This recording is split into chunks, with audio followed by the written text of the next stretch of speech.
21 जून 2023 दिन बुधवार की साकार मुरली। आइए अब सुनते हैं मीठे बाप दादा के मधुर महावाक्यों को। मीठे बच्चे, तुम ज्ञान सागर बाप के पास आते हो सम्मुख मिलन मनाने, बादल भरने। तुम यहाँ कोई तीर्थ करने व पहाड़ी की हवा खाने नहीं आते हो। प्रश्न: गृहस्थ व्यवहार में रहते हुए किस विधि से चलते रहो तो एवर हेल्दी बन जाएंगे? उत्तर: एवर हेल्दी बनने के लिए सदैव बाबा बाबा करते रहो। तुम ही से खाऊं, तुम ही संग घूमूं। सब कुछ बुद्धि से बाप के हवाले कर दो। ऐसा समझकर चलो कि हम शिव बाबा की परवरिश के अंदर पल रहे हैं। किसी भी चीज में ममत्व न रहे। अर्पण करके उसके हुक्म से खाओ तो सब पवित्र हो जाएगा और तुम एवर हेल्दी बन जाएंगे। गीत: दूर देश का रहने वाला। ओम शांति। दूर देश के रहने वाले पास बच्चियां मिलने आती हैं। बच्चियां कोई तीर्थ पर नहीं आती हैं, वह पहाड़ी पर हवा खाने नहीं आती हैं। मनुष्य तो पहाड़ों पर जाते हैं हवा खाने, परंतु बच्चे यहाँ पर आते हैं माता पिता पास मिलने। यह जानते हो, माता पिता दूर देश के रहने वाले आते हैं। पराए देश में क्यों आते हैं? स्वर्ग रचने। उनसे मिलने लिए बच्चे भिन्न भिन्न गांव से, कितना दूर देश से आते हैं। विलायत से भी आएंगे। किस लिए? कोई चीज देखने लिए नहीं। आत्माएं अथवा जीव आत्माएं आती हैं माता पिता से मिलने। माता पिता भी हैं दूर देश का रहने वाला। अब तुम किसके आगे बैठे हो? माता पिता के सामने बैठे हैं, जिससे स्वर्ग के सुख मिलने हैं, परंतु उनकी मत पर चलने से। इसलिए श्रीमत का इतना गायन है। भगवानुवाच, श्रीमत गाई हुई है। ब्रह्मा विष्णु शंकर की श्रीमत का गायन नहीं है। सबसे श्रेष्ठ माता पिता है जिसका गायन करते हैं। इस सृष्टि के रचयिता माता पिता का आवाहन करते हैं कि इस छीछी पतित दुनिया में आओ, हमको पावन बनाओ। अब वह पराये देश में आया है। तुम भी पराये देश में बैठे हो। यह रावण का देश है। यह अकासुर, बकासुर, पूतनाएं, सृपनखाएं, हिरण्यकश्यप आदि सब इस मनुष्य सृष्टि के मनुष्यों पर नाम है। असुरों का कोई दूसरा रूप नहीं है, न देवताओं का कोई दूसरा रूप है, न चार भुजाएं हैं। है तो वह भी मनुष्य और देवताएं भी मनुष्य, परंतु देवताओं का पावन देश में पुनर्जन्म था। सतयुग त्रेता जैसे ईश्वर का घर है। स्वर्ग में आते हो तो अपने घर में आते हो। अब हो पराए घर, रावण के घर में। तो बाप आकर तुमको रावण के घर से छुड़ाते हैं, लिबरेट करते हैं। आधा कल्प तो तुम माया के देश में पुनर्जन्म लेते रहते हो। सतयुग त्रेता में तो राम राज्य अर्थात ईश्वर का राज्य है, क्योंकि ईश्वर ने स्थापन किया है। आधा कल्प वहां पुनर्जन्म लेते आए हो। आधा कल्प रावण के राज्य में पुनर्जन्म लिया। अब बच्चों को समझ पड़ी है कि हम किसके सामने बैठे हैं। यह टीचर भी है, सतगुरु भी है। तुम माताएं भी टीचर हो, सतगुरु भी हो। तुम भी पढ़ाती हो, मनुष्य से देवता बनाने लिए। अब तो तुम आसुरी संप्रदाय से दैवी संप्रदाय बन रहे हो।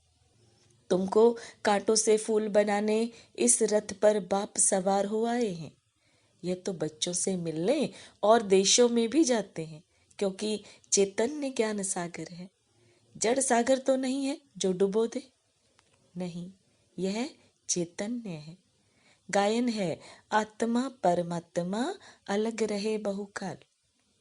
तो परमात्मा भी आते हैं, तो उनसे मिलने आत्माएं भी आती हैं।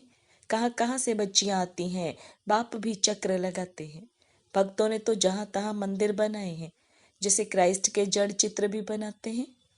अब वह तो है देहधारी, और जो भी है ब्रह्मा विष्णु शंकर देहधारी हैं। इन सब से ऊंचते ऊंचे हैं भगवान। उनको अपना शरीर नहीं है, उनको तो सभी बाप कहेंगे।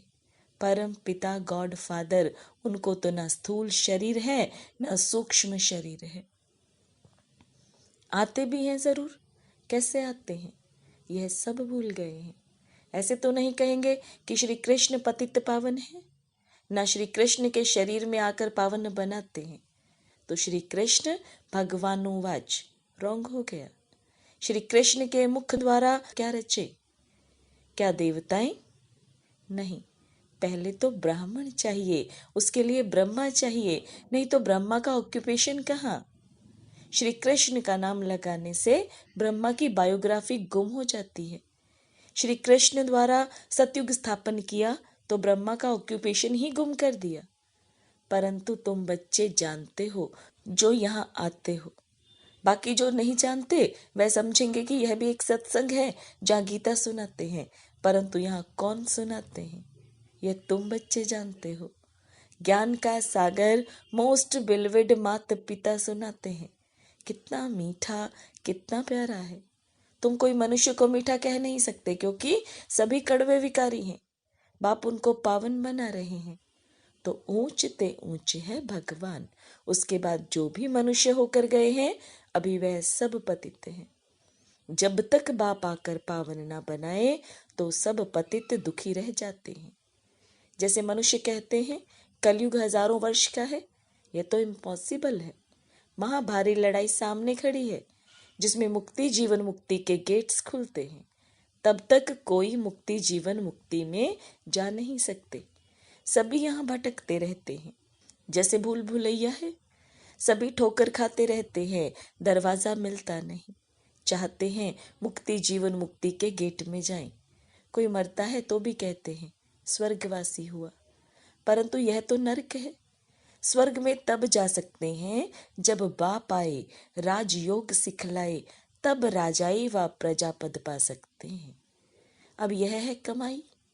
कहते हैं ना, इसने कौन सी कमाई की जो ये इतना साहूकार बना। तो सतयुग के देवताओं ने कौन सी कमाई और कब की जो यह ऐसे बने। जरूर कलयुग के अंत में की होगी, तब सतयुग में बने। अब तुम जानते हो हम ऐसी कमाई कर रहे हैं जो स्वर्ग के मालिक बनेंगे। जरूर उसकी रिजल्ट तुम स्वर्ग में भोगेंगे। अब तुम कलयुग और सतयुग के संगम पर हो। उनको अलग युग कर दिया है। सारे कर्म अकर्म विकर्म की गति बाप समझाते हैं।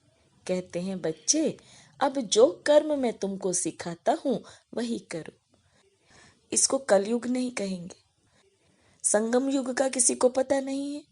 जब सतयुग से त्रेता होता है तब भी किसी को पता नहीं पड़ता कि सतयुग त्रेता का संगम पास हो रहा है। यह पीछे गाया जाता है कि सतयुग में फलाने राज्य करते थे, त्रेता में फलाने राज्य करते थे, द्वापर हुआ तो देवी देवता वाम मार्ग में चले गए। यह सब अब तुमको पता पड़ता है। यह ज्ञान और कोई में नहीं है। तुम ही वर्ल्ड की हिस्ट्री ज्योग्राफी पढ़ते हो। तुम्हारे पास एम ऑब्जेक्ट है। जो भी दुनिया में गीता पाठशालाएं हैं वहाँ वेद शास्त्र सुनाते हैं। एम ऑब्जेक्ट कोई नहीं है। स्कूल कॉलेज को पाठशाला कहते हैं।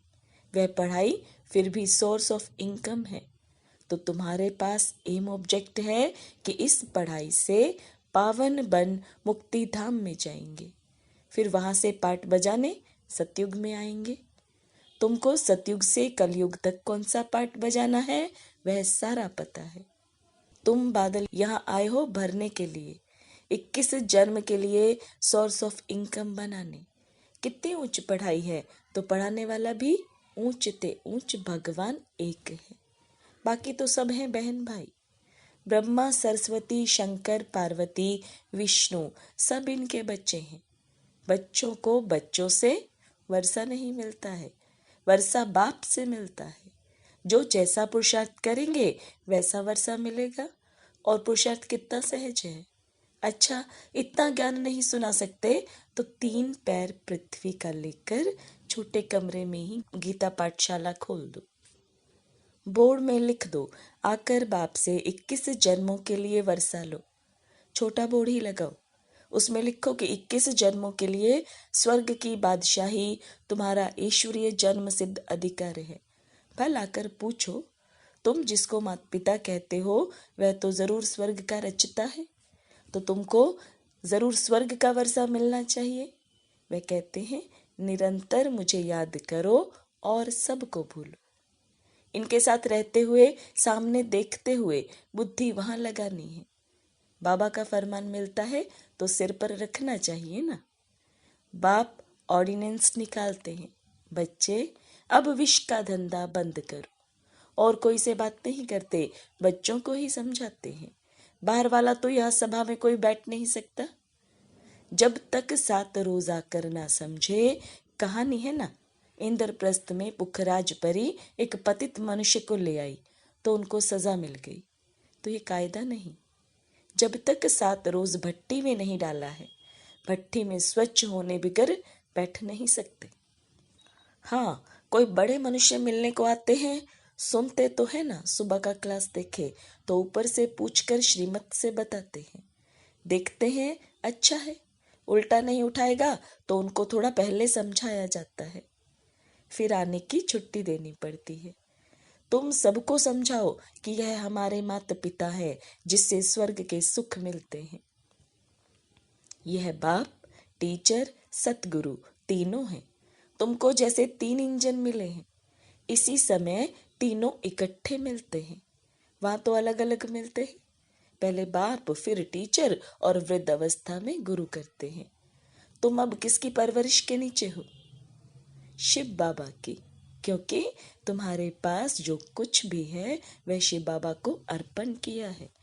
तुम्हारी परवरिश जैसे कि शिव बाबा के भंडारे से होती है। तुमने अपना सब कुछ शिव बाबा को दान किया है, अब उनसे ही तुम पलते हो। कितना पवित्र अन्न मिलता है। ऐसे कभी होता नहीं जो कोई धर्म अर्थात दान करे उससे ही उनकी परवरिश हो। वह तो जिसको दान करते वह खा जाता है। यहाँ तो तुम शिव बाबा को देते हो तो कितना पवित्र बन जाता है। इससे तुम्हारी ही परवरिश होती है। बाप कहते हैं, घर में रहकर ऐसा समझो सब बाबा का है।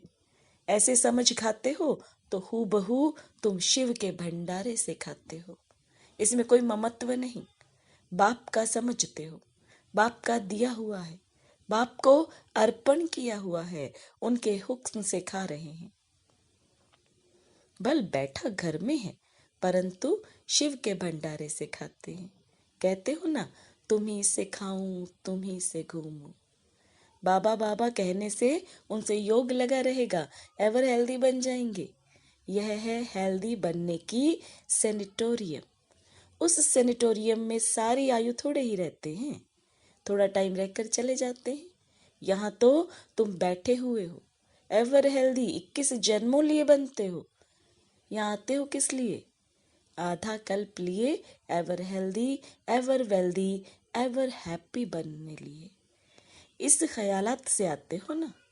यहाँ हवा खाने लिए व तीर्थ करने तो नहीं आते हो। यहाँ आते हो शिव बाबा पास। बाप भी आते हैं पराए देश पराए तन में। गीता जो गाई हुई है कुछ तो राइट होगा। आवाहन करते हैं बाप के आने लिए, तो जरूर उनको पतित से पावन बनाने लिए आना पड़े। पतित तो नहीं, परम धाम में उनके पास जाएंगे पावन होने लिए। जा नहीं सकते। हर एक भक्त की आत्मा पुकारती है कि बाबा आओ। बाप कहते मैं आता हूँ सबकी गति सदगति करने। सर्व के ऊपर दया करने वाला सर्वोदया तो एक बाप है ना। कौन सी दया करते हैं? श्रीमत देते हैं। श्रीमत तो मशहूर है, जिस पर चलने से श्रेष्ठ अर्थात स्वर्ग के मालिक बनेंगे। फिर जो जितना डायरेक्शन पर चले, कोई तकलीफ तो नहीं देते। हठ योग करने अथवा तीर्थों पर धक्का खाने की। अमेरिका हो, फिलीपाइन हो, कहाँ भी हो, ग्रस्त व्यवहार में तो रहना चाहिए, परंतु रहते हुए कमल पुष्प समान रहना है। जनक का मिसाल है, तुम्हारा है राजयोग।